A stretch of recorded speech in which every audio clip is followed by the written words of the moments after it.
Hey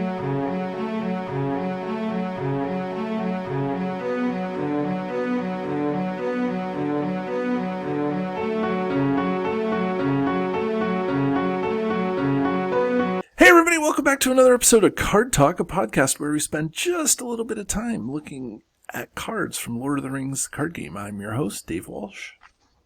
And I'm Grant Thompson, just along for the ride. And before we get into today's card, I wanted to just make sure that everybody knows how you guys can hear us at Card Talk or partake in the Card Talk experience. We have a lot of different ways you can do that. We have a YouTube channel. If you're catching us on the audio side, if you go to YouTube, you can see all these episodes. You can see the cards that we talk about. That's always that's sometimes a barrier to people, is like we talk about these cards because we know them, but you as the consumer of the show, you may not know them. So seeing them on the screen can help. That's what we do with the YouTube. Same show, just with graphics. You can see my amazing face. You could see that guy's amazing face. Mine moves because I'm recording, but Grant's is still because he doesn't have a webcam. Let's see. And I've got a face only a mother could love, so it's a face best left for radio. Yeah, face for podcasting. We have an audio feed. We have a video feed. We have Second Breakfast. Micah does a playthrough every other week, and you guys can see that over on our YouTube channel as well. We have a written blog. Matt over at the blog, he keeps up Cat Attack 22. He keeps up with our releases, and he releases a written blog. So if you want to hear somebody else's opinion, you can kind of partake in all of the opinion of the card. There's that. And then I'll put over here our email address, and then also our Patreon if you want to support us. Having said that, Grant, what is today's card? Well, I would say I'm going to sing you a song, but people seriously would switch off if I even tried that. So we are going to go to a Silvan who likes singing songs, the Henamarth Riversong. Does he like singing songs? How do you know? Well, it's in his name, Riversong. Oh, okay. The one cost Silvan ally from the Lore Sphere with the text action. Exhaust Henamarth Riversong to look at the top card of the encounter deck. And the flavor text, and I reckon there's elves and elves. They're all elvish enough, but they're not all the same. Sam Gamgee, the Fellowship of the Ring. That's good. So Henamarth is good. Here's the thing. I think that the core set was very well designed with longevity in mind. And so sure, there are cards that have fallen out of favor, become less powerful, maybe weren't ever good to begin with. Horseback Archer, Brock Iron Fist, but I think that helps to, kind of understand the card pool. Like, when you're new to the game and you're playing Brock Iron Fist, you may not understand why Brock Iron Fist is not so good until you play him and you're like, oh my god, this is 6 resources I need for not very good stats, and I could play the Longbeard Orc Slayer, and I'm just about there anyway. So anyways, and then there's some other staple cards, Feint and Unexpected Courage and Test of Will, and to some degree Hasty Stroke we talked about a couple weeks ago. But here's Henamarth Riversong, who is an ally that over the life of the game, when you're playing solo, is still, I would say, just as strong and versatile as he was when he was released in the core set, and it was only the core set. Getting to know that top card, especially playing solo, is amazing. Like, it's just a very, very good, a very, very good thing that you get to do. So I don't know. Play Henamarth, and you will not, when you're playing solo, play Henamarth, and you'll not regret it one bit. Definitely, Henamarth, especially in solo play, is phenomenal. You can search, you can scribe the encounter deck, you know exactly what's coming, so you can plan accordingly. Where it seems to dip off a little bit is in the top card, and not to say that's bad, but it loses. Having only one hit point when you've got cards like, especially in the core set and early card pool for quest scenarios, it is susceptible to things like Necromancer's Reach, Evil Storm if you've got a higher threat, and any sort of direct damage that can be applied. So it does have some drawbacks, but for being one cost, it is certainly by no means a bad ally. By no means a bad ally. I think he's great. I think, we, during this block of shows, for anybody who doesn't know, we record a huge block of shows and then we release them a week at a time. So, we started this off talking about the Guard of the Citadel, who's 1102. This is a character, albeit unique, so there can only be one of him on the table, but for one cost, you get the same stats with just one less hit point. And yeah, he's susceptible to Necromancer's Reach, Evil Storm, archery later on in the game. But with that action, I don't know, you just can't replace this guy. No, you can't.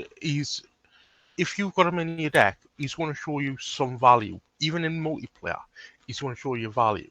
Like I said, he dips off a little bit in multiplayer the more players you add. So you go I think he dips off a lot, actually. I think that if you're using Henamarth for his action, actually, I think for one cost to get those stats on the table is wonderful. In lore, you get one cost for one willpower, one attack. Versatile, you can, I think that's fine, but in multiplayer, after one or two players, one player is phenomenal. Two players is great.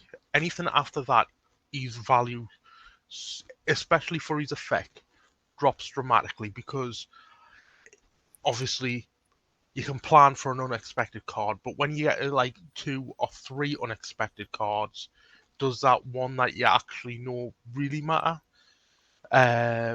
He's still a good cheap ally, especially in lore. But like I say, multiplayer, he dips off quite a fair bit, especially after you hit like the 3rd and 4th play. Yeah.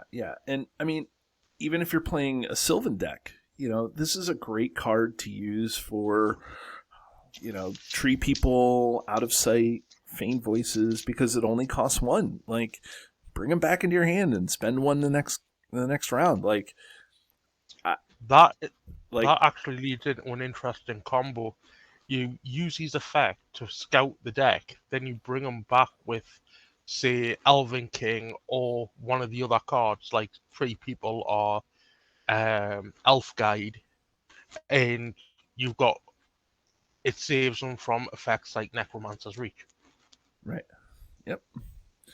And his action, so I'll say this, if you're new to the game, which there's a lot of people that are new to the game, that action, it's tempting to use that action to look at the top card right before staging, which is fine. That's a great time to use it, but you don't have to use it then. It's not a specified phase that you need to use that action. You could use the action to look at a shadow card. So during during the engagement phase, there's no action window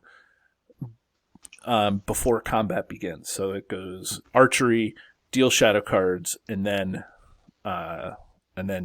there's an action window. So you'd have to do it during the action window in the engagement phase, but still you can still look what the shadow card is, and you could plan there. You could also wait until the end of the round, maybe during the refresh phase, use the action window in the refresh phase if you want, or use it at the end of combat, and then you could ready him at the end, and that way, if you needed that one extra attack somehow, you have that extra attack. There's a lot of, you don't have to use him in the planning phase or to see what the top card is for staging. There's other ways to use Henamarth. He's Denethor light in that aspect, where Denethor, you exhaust him to look at the top card of the encounter deck, but if you don't like it, you can drop it to the bottom. Right. He's got the same overall standing as Denethor where it comes to looking at the top card of the encounter deck. Right. And it's a very powerful ability. Mm-hmm. And I think we've talked about how as the card pool grows, some cards diminish in value, or there's more elegant ways to do what the card says.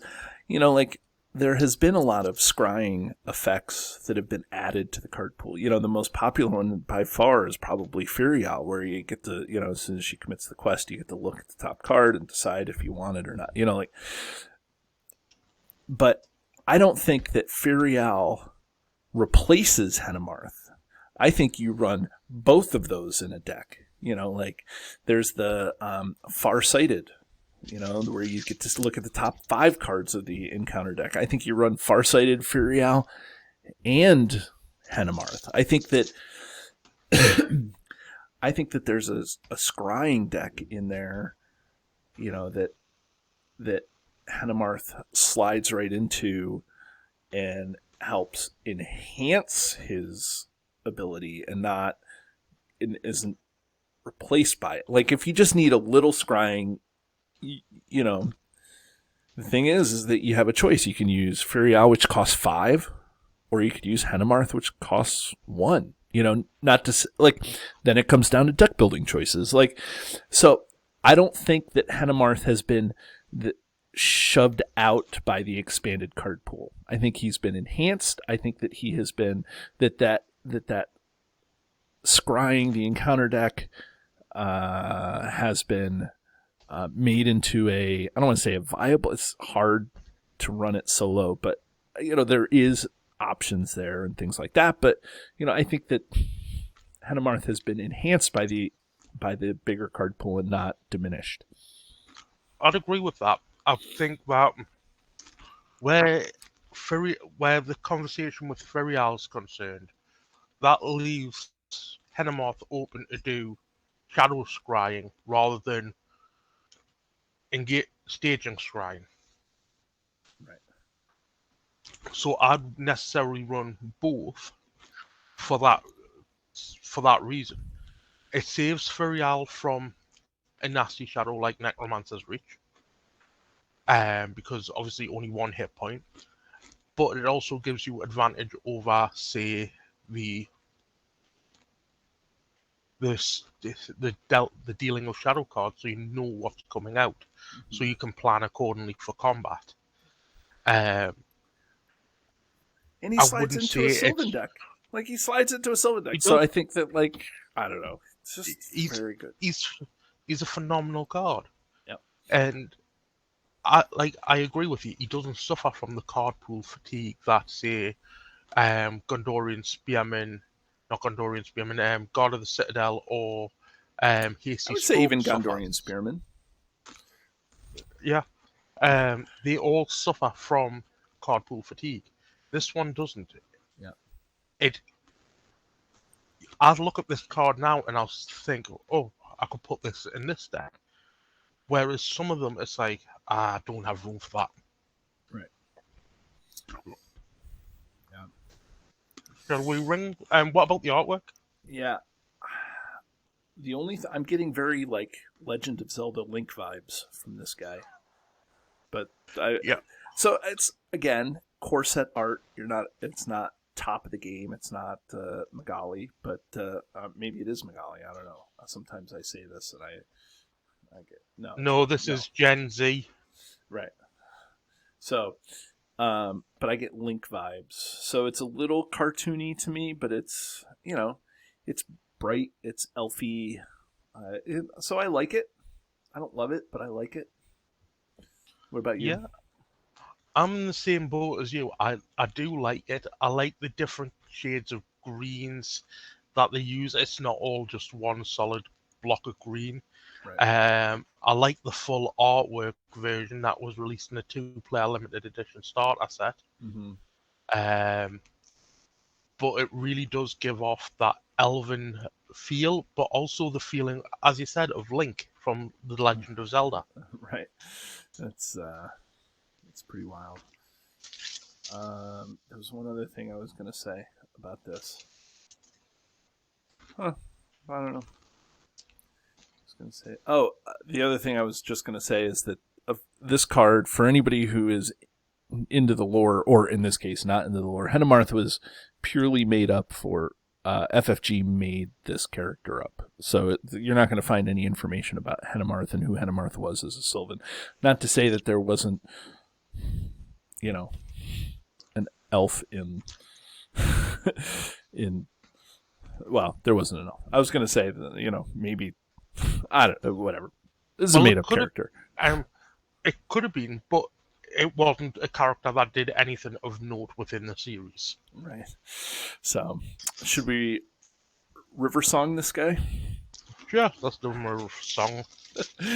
So, for anybody who doesn't know or may have forgotten, or maybe you're new to the show, we have a highly scientific yet arbitrary system where we ring a card on a scale from 1 to 10, and where 1 is the one card to rule them all, and 10 is the card that we throw back into the fiery chasm from whence it was made. So, who's first? Grant, do you want to go first, or do I get to go first? Entirely up to you, my friend. Go ahead. You get to go. Because of the fact that it came out in the core set, and it still sees a lot of play now, I'm going to ring this a 2. Because it is very powerful. It's very powerful. Do I put in every one of my decks? No. But can I see myself doing it? Yes. If I've got access to lore, there's very little reason why I don't put it into my deck. Yeah, I mean, I agree, and I think that this is not a staple, but I think that this is a very good card. I'm very high on Henamarth as just a card that gets put in a card. It's a 1-cost, cheap, even if it's a cheap chump. I think it's great. That action is great. Does this card inspire me much anymore? Not crazy, but I still have to give it a good ring rating because it goes into a lot of decks just because, like it doesn't go into every one, but if I have lore access, I need a cheap card. Why not, right? So I'm going to give this card a 3. I'm going to give it a 3 rings. So because I still think it's pretty good. That could be my Silvan bias coming out, but who knows?